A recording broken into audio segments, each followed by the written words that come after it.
Alam mo ba na may mga panahon na sabay-sabay umaakit ang stocks, Bitcoin, gold, Euro USD, Pound USD, Aussie USD, at pagkatapos ng ilang buwan, bigla silang sabay-sabay bumabagsak habang lumalakas ang US dollar? Ngayon, kung retail trader ka, malamang narinig mo na ang mga paliwanag na may news kasi, may breakout kasi, may support and resistance kasi. Pero paano kung sabihin ko sa iyo na may mas malalim na dahilan? At paano kung sabihin ko na karamihan sa mga malalaking galaw sa market ay hindi nagsisimula sa chart? Nagsisimula ang lahat sa liquidity. At kapag naiintindihan mo ang liquidity, mas maiintindihan mo kung bakit gumagalaw ang forex, ang gold, ang stocks at crypto. Okay? Kaya pag-uusapan natin yan, pero bago ang lahat, intro muna tayo, bruh.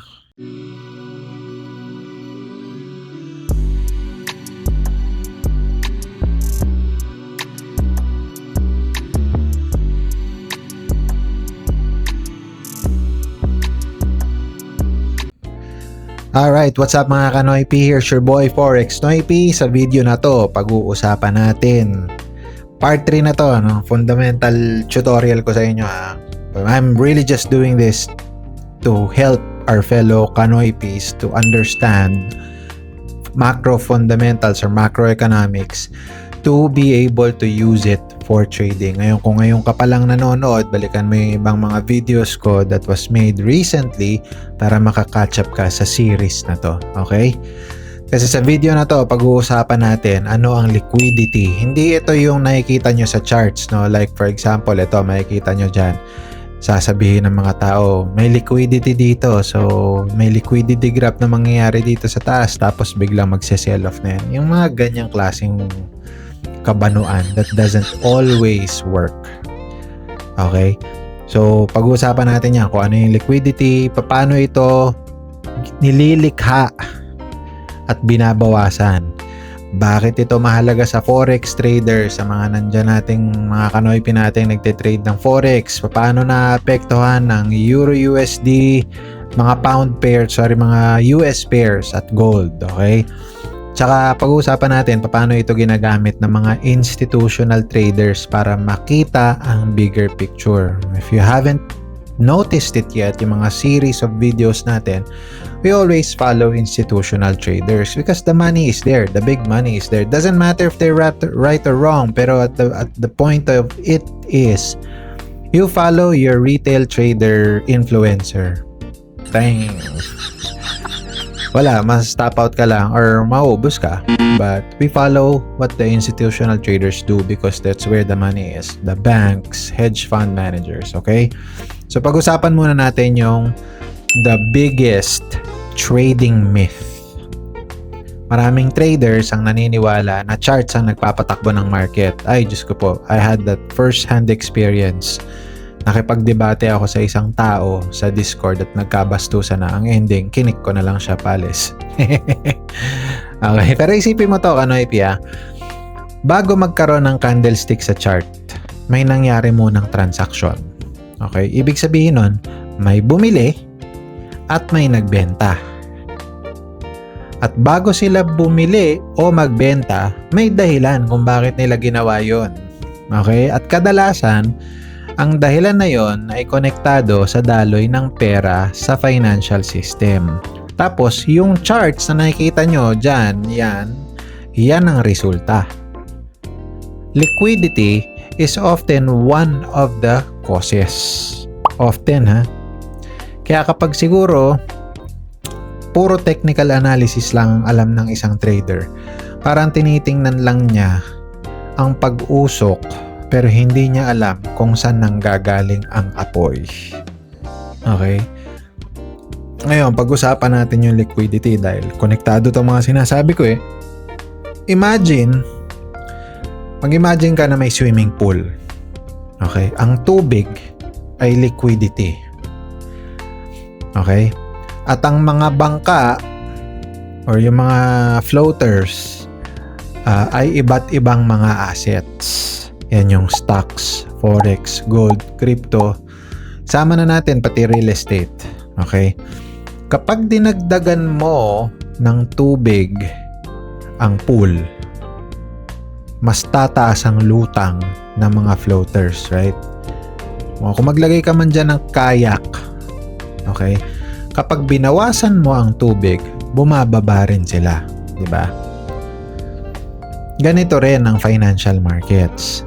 Liquidity is the amount of money and credit available in the system. Kapag maraming liquidity, mas maraming pwedeng umutang, mas maraming pwedeng gumastos, mas maraming pwedeng mag-invest. Kapag kulang ang liquidity, humihina ang economic activity, humihina ang investing, okay? Humihina rin ang risk appetite. Okay, ngayon saan nanggagaling ang liquidity? Ito na ha. May tatlong pangunahing source ng liquidity.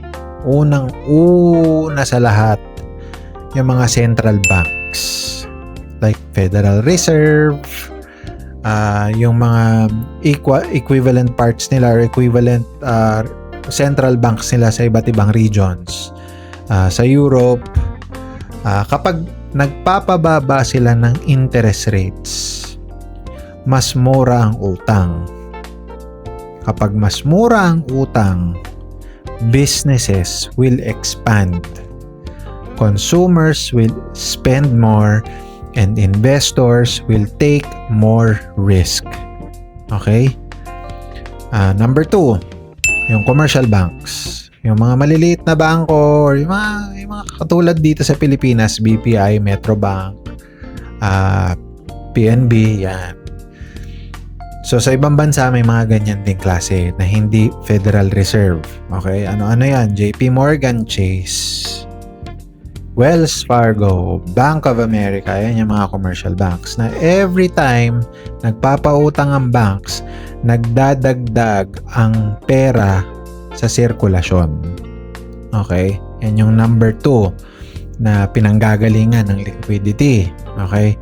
Number 3, government spending. Siyempre, ang daming pera ng bangko dali-dali mangutang ng bangko, 'di ba? So pagka gumagastos sila sa infrastructure, stimulus program, at saka yung mga economic support packages, lahat ng ito ay nagdadagdag ng pera sa sistema. Okay, yung 1, 2, 3 na sinabi ko ulitin ko. Central Bank, which is using US as an example, Federal Reserve, commercial banks, at saka gobyerno. Okay? Ngayon, why does the Fed matter?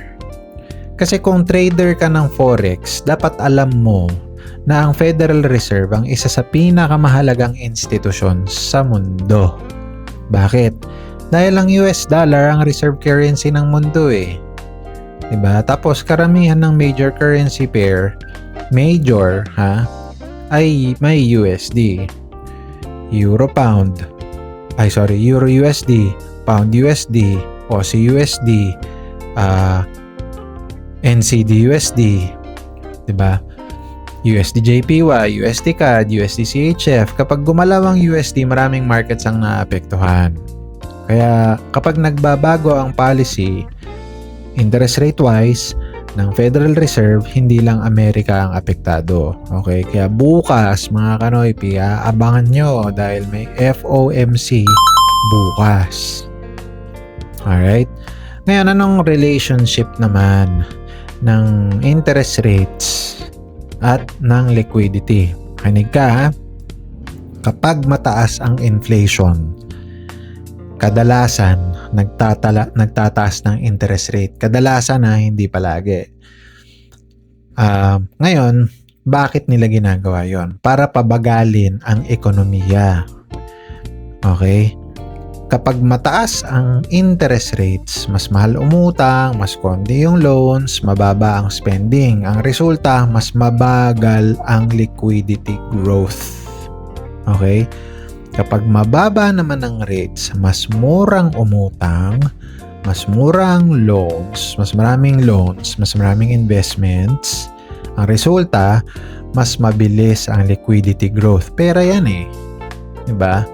Ngayon, yung risk on versus risk off, mahalaga tong makonekta natin dito dahil ito ang isa sa pinakamahalagang konsepto ng Forex. Pag risk on, ibig sabihin confident ang market. Handang bumili ng stocks, mga technological companies, crypto, commodity currencies, yan. Mga naglalabas sila ng pera. Diba? Ngayon, pag risk off, kabaliktaran ito. Defensive ang market. Mas gusto nila, medyo cash heavy lang sila. Nasa dolyar ang pera, treasuries, mga defensive assets, ganyan. Kapag maraming liquidity, madalas risk on. Okay? Kapag humihigpit ang liquidity, madalas risk off. Okay, so ngayon, i-relate natin to sa mga nangyayari ngayon. Di ba? Nagkaroon or magkakaroon ng peace talks ang US at saka Iran, which will open the Strait of Hormuz, which means businesses will freely be able to pass by and purchase oil. Ano ibig sabihin nun? That's going to increase spending. Kasi ayan na siya eh. So, hindi na bumabagal, hindi na tumataas ang presyo ng langis, di ba? I'm not saying it is going to absolutely happen. That's how most likely is what's going to happen. Which means this is favorable to liquidity. Madalas risk on. Okay? And how liquidity will affect currencies, right? Magbigay lang tayo ng halimbawa, okay? Which in this part, you will use Euro USD. So, punta tayo sa Euro USD. Okay? So, kapag lumalawak ang liquidity at humihina ang USD, madalas umaakyat ang Euro USD. Madalas. Bakit? Dahil ang pair na ito ay nagpapakita kung gaano kalakas ang euro kumpara sa dolyar. Kapag binibenta ng market ang USD, pwedeng tumaas ang Euro USD. Not always the case, that's why I'm using the term pwede. Pero kapag nagiging hawkish ang Fed, tumitibay ang dolyar at pwedeng bumagsak ang Euro USD. Okay? Ngayon, ganon din sa ibang asset. For example, punta naman tayo sa Pound USD, di ba? So, sa GBP USD, which I have right here, kapag risk on naman ang assets, mas handang mag-risk ang investors. Okay? Kapag humina ang dollar, pwedeng makinabang ang GBP USD. Pero kapag nagkaroon ng panic sa market, investors will rush to safety. Kadalasan, isa sa mga pinupuntahan nila ay USD. Kadalasan hindi lagi. Minsan nandiyan ang gold, right? Minsan nandiyan ang bonds, okay? Ngayon, my opinion, I'll tell you what my opinion is. This is not trading advice. It's just my opinion. Para sa akin, isa sa mga paboritong currency pairs ng macro traders ay yung AUD-USD. Bakit? Dahil madalas itong sumasailalim or it mirrors a risk sentiment. Kapag optimistic ang market, mas malakas ang demands para sa commodities. Mas malakas ang appetite para sa risk. And AUD-USD often rises. Okay? So, sa nakikita natin ngayon, over the past few months, should I say, is pataas ang Euro-USD. Which means, mas mataas ang appetite para sa risk. Again, this is my opinion. Okay? Kapag takot naman ng market, investors would seek safety, which often makes Euro USD fall. Okay. Ngayon, what about USD JPY? Kasi maraming traders ang nalilito dito eh. So, punta tayo dito. No? USD JPY. Marami kasing traders ang nalilito dito. Pero isipin mo to ang Japanese yen ay matagal nang kilala bilang safe haven currency. Minsan, risk off. Pag risk off, mas stronger ang yen. Pero dahil maraming ibang factors gaya ng yield differentials ng BOJ or ng Bank of Japan policy, mahalagang tingnan ang mas malaking macro picture. So, I won't speak a lot about this kasi that's going to be for another video. Pag-usapan na lang natin yung pinaka-favorite ninyo, mga Kanoypi, which is gold. Paano naman ang gold? Diba? Gold is not just a shiny metal. Alam naman nating lahat yan. Para sa mga investors, store of value to. Kapag lumalawak ang liquidity at humihina ang dolyar, madalas, it benefits the gold. Okay, kapag tumitibay ang dolyar, tumataas ang real yields, ang gold will struggle. Kadalasan, okay? Kaya mahalagang bantayan, like I said, ang USD at ang Federal Reserve expectations. Okay? Ngayon, katulad ng inintro ko kanina, huwag nating kakalimutan ang Bitcoin. So, ito kasi medyo mainit itong topic na to sa ngayon Kasi maraming analyst ang naniniwalang may relasyon ang Bitcoin sa global liquidity. Kapag mas maraming pera sa system, mas handang bumili ng speculative assets ang investors. At isa dito ang Bitcoin. Kapag humihigpit naman ang liquidity, mas nagiging maingat ang market. At madalas, unang naaapektuhan yung mga high-risk assets like Bitcoin. Okay? So, bigay lang tayo ng real-world example, no? 2020, mga Kanoypi, noong pandemic. So, pumunta tayo ngayon sa dollar, DXY. Tapos, pumunta tayo sa monthly chart para makita natin yung 2020. So, 2020 is right about here. Yan. Okay. Minarkahan ko lang para madali. Kasi nung pandemic, nagkaroon ng massive exponential stimulus. Nagkaroon ng mga emergency measures. Nagkaroon ng aggressive support mula sa central bank. Okay? Ano nangyari, mga Kanoypi? Diba nagkaroon ng napakalaking liquidity wave? Because cash, money were out. Okay? Pagkatapos nito, anong nakita nating malakas na rally? Stocks. So let's go to S&P 500. You see that? 2020, bro. Look at that. That is a 99.17%.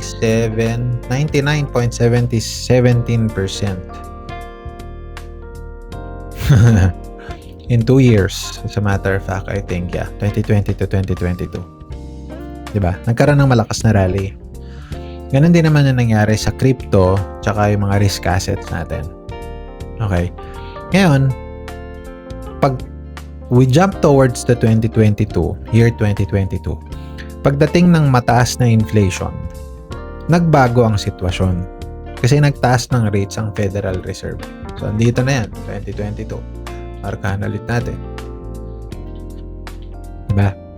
Nagtaas ang rates ang Federal Reserve nung panahon na yan Naging mas mahigpit ang financial conditions at nakita natin ang pressure sa stocks. So as you can see, the stocks at this time fell down. Right? And 2022 is when interest rates went up and the dollar, ayan, minarkahan ko na, the dollar also went up. Okay? So ngayon, habang nandito tayo, no, bago natin pag-usapan yung paano yung institutional traders, no, baka kung trip nyo lang, baka pwede kayong mag-subscribe or mag-comment ng kahit anong tanong lang dyan sa comment section kung natungkol dito, syempre. At share nyo na rin the content natin, no, para sa mga gustong matuto. Okay? Alright, so ngayon, how do institutional traders think? Pag-usapan natin yan, yun nga yung sinusundan natin eh. Ito ang pinakamalaking pagkakaiba ng retail trader at institutional trader. Ang retail trader, iisipin nila kung ano ang susunod na candle. Okay, while institutional traders, they will think saan papunta ang liquidity. Okay, saan papunta ang pera. Ang retail trader, iisipin nila, may breakout ba? May support and resistance ba? Tapos, ang institutional trader, ang iisipin nila, ano ang epekto ng Feds o ng Federal Reserve sa money flow. Bukas, nakaantaba yan sa press conference ng FOMC. So, point is, mas malawak ang perspective ng institutional traders than retail traders. So, ikaw, isipin mo, anong mas gusto mong maging? Okay? Ngayon, pag-usapan natin, as we close, yung mga bagay na gusto mong itanong sa sarili mo bago ka mag-trade ng mga US pairs, gold, Bitcoin, or whatever, right? Tingnan mo muna if expanding ba o contracting ba ang liquidity. Hawkish ba or dovish ba ang Federal Reserve? Okay, risk on ba tayo ngayon or risk off ba tayo today? Okay? Lumalakas ba o humihina ang US dollar? Kapag malinaw ang sagot mo dyan sa apat na yan, mas malinaw ang magiging macro bias mo.